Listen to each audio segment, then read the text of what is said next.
once again for joining me today. Today I'd like to discuss about announcing yourself, and I'd like to share a little bit of the kind of experience I had when I wanted to start this journey. So when I was thinking of starting off, I had this problem of really understanding how to really go about it. I had this emotional turmoil within me. I had this feeling of ambivalence within me, whether to go and announce myself to the world or to actually stay back and prepare a little bit more. You know, that sense of a little bit more that you will get better with time. So I had this trouble within me, this turmoil as to I was really not prepared. I actually saw myself as not really prepared. I had that feeling. It was something that was really born out of some sense of inferiority complex or some sense of not readiness. You know, because when you look out there and you see the kind of product and the kind of things that people are putting out there, you feel a little bit inferior to put out your message out there. So it really haunted me for a while until I made the firm decision using exercise and clear thinking to really get myself to the position and the right place to really take action. So I want to share with you today how I was able to overcome that feeling of that feeling of inferiority complex and come out here to announce myself to the world. And so people usually find it difficult to really put out their product out there, to put out the service out there. And it's not really because their message or their product or service is not really worth it, but it's actually a sense of lack of courage. It is actually a sense of inferiority complex and a whole lot of factors that I characterize as unclear thinking that actually inhibits these people from really going out there to present themselves to the world.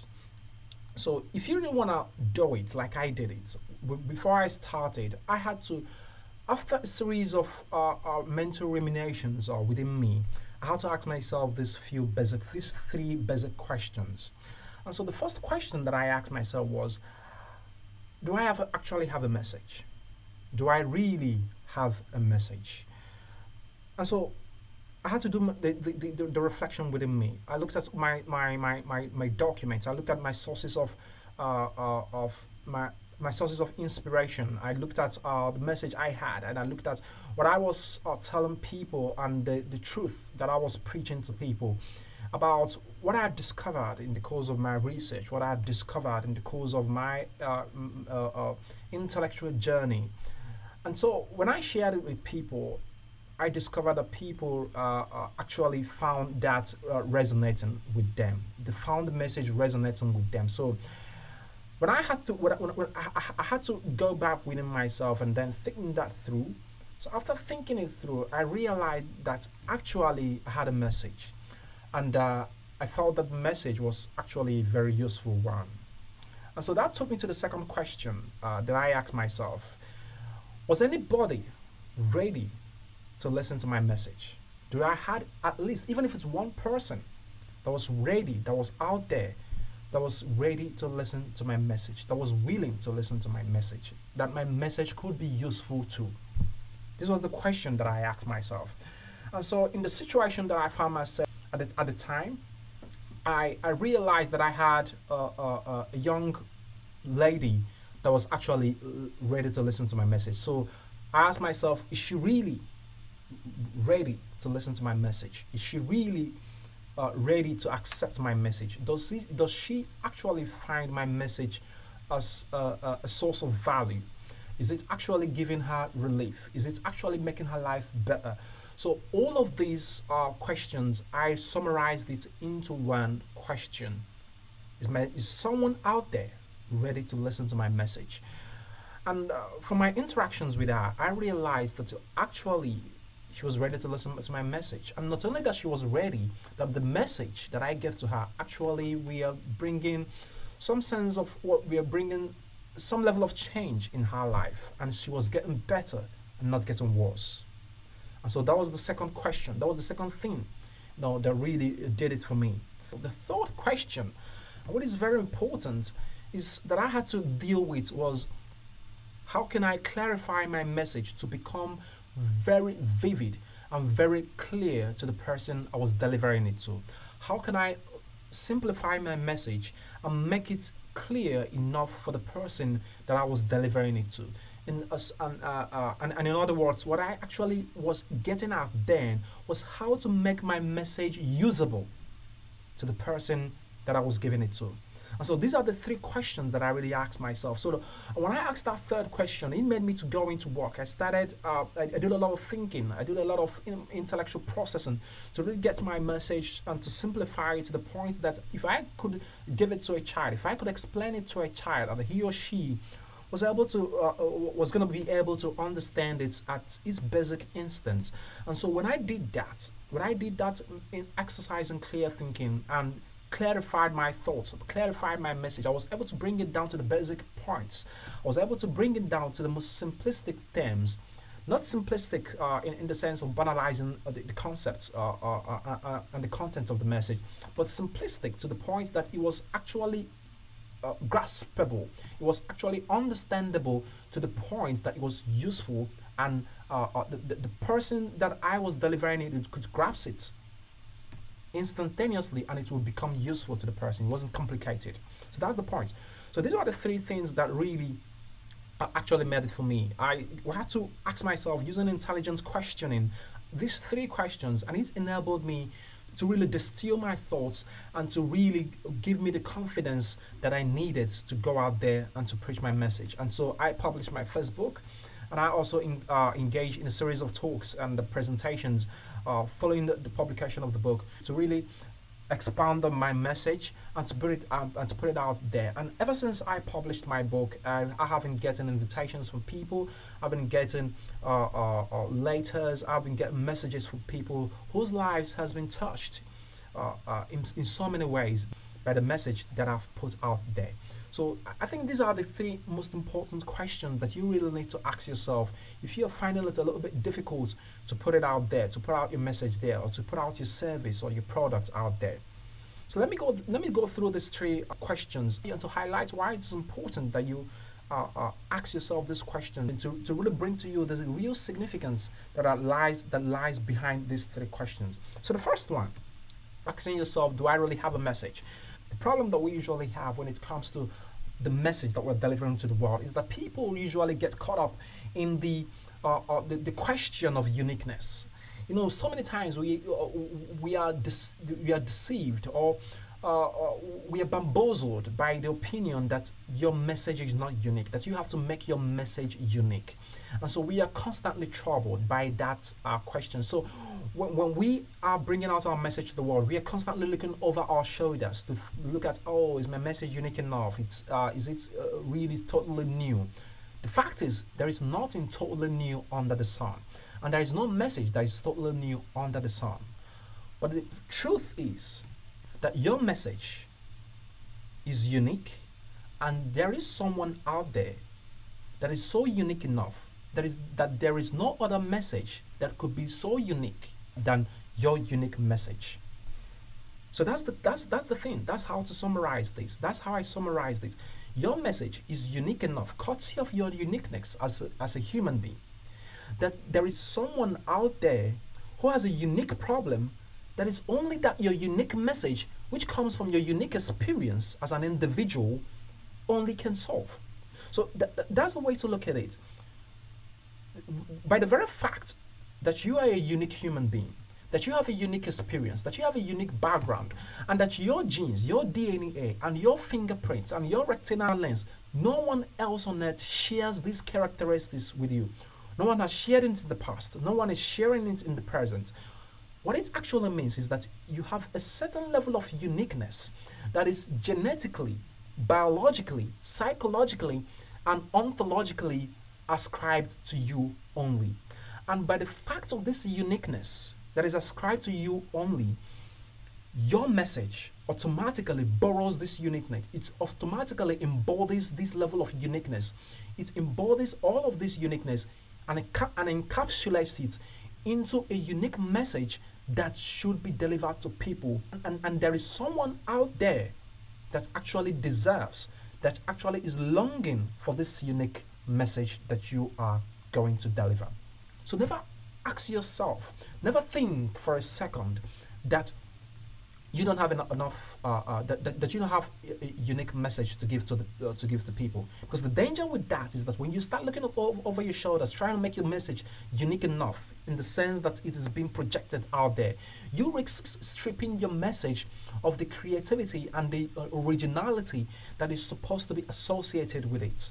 And that's the problem that many of us face in trying to make our message so unique, in quotes, in trying to make our message that unique. We strip it of the originality that it draws directly from our being. And that is the problem that we have. And so feel free, speak your truth. Feel free to speak your truth, and the world will listen to it. So that is it about uniqueness of your message. The second thing out there that I talked about is about getting someone, even if it's one person, that is ready to listen to your message. And it's very important for you to think in this perspective and in the terms of one person, not a crowd of people, not so many people. The reason why it is important for you to think in the terms of one person is because when you think when you think of one person, you are thinking about that person's characteristics. You will be thinking in the terms of that person's unique problems, that person's unique needs, that person's unique features, that person's unique environment. And when you're doing that, your mind drills down the problem and the solution, the problem that that you're looking to solve, and it drills down on the solutions to that specific need that the person has, to that specific environment that the person finds himself, and to the specific characteristics and traits of that individual that you want to attend to. And what it does is it helps you to save yourself from thinking of so many scenarios. And by doing that, you are able to bring down the solution to a simplistic term. You're able to drill down the solution to one specific instance, and by doing that, you will discover that the solution that you offer to an individual actually serves as a veritable solution for many other persons. And the reason for this is we human beings, we behave alike. We human beings, we have almost the same experiences. We have almost the same needs. We have almost the same problems in most circumstances to a large extent. And so if you are able to solve the problem of one person, you probably have solved the number of 100,000 or 1,000,000 persons.